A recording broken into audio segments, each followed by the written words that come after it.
The kind of people that you conducted or the kind of people that you sat down with to ask and inquire about this particular topic?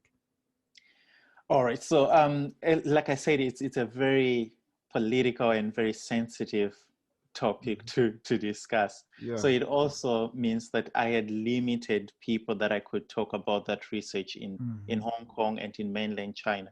But I visited mainland China. I spent maybe 2 months there and talking to academics mostly, how they understand China, these concepts like non-intervention.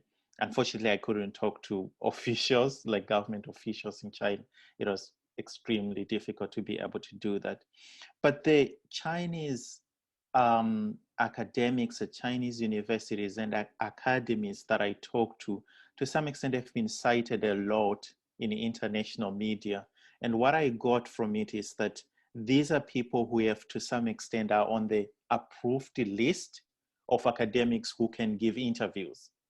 And so to some extent, they are I don't want to call them pseudo spokespersons of the government, but something like that. They, to some extent, communicate the position of the government in most of these things. So I think I kind of like got a good insight into how they understand intervention, how they understand, how they see China's relations with African countries in the context of politics and security.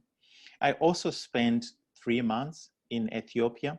I wanted to do more of my interviews at the African Union because I thought it was the best place to get all the, instead of visiting Sudan, instead of going to Libya, these are conflict areas, it was going to be difficult.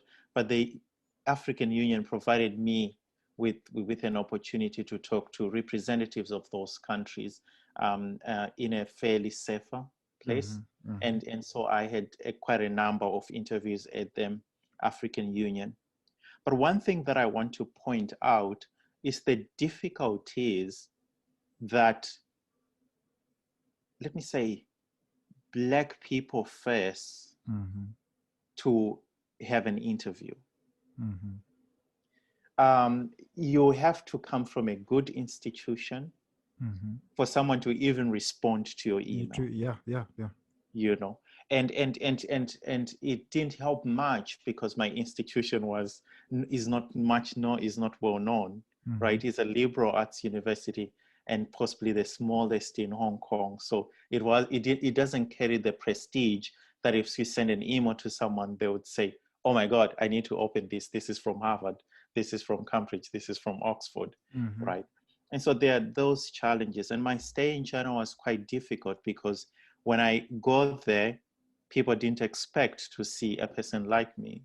And to some extent, it reflected in the kind of discussions we had and the kind of access, the hoops that I had to jump to be able to get access.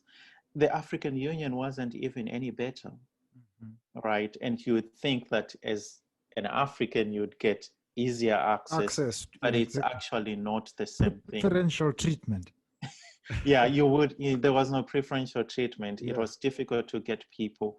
You have to get some support from big names to be able to get those interviews. And I think that's a big challenge that most African academics face. And it's even worse for academics who are based in African countries.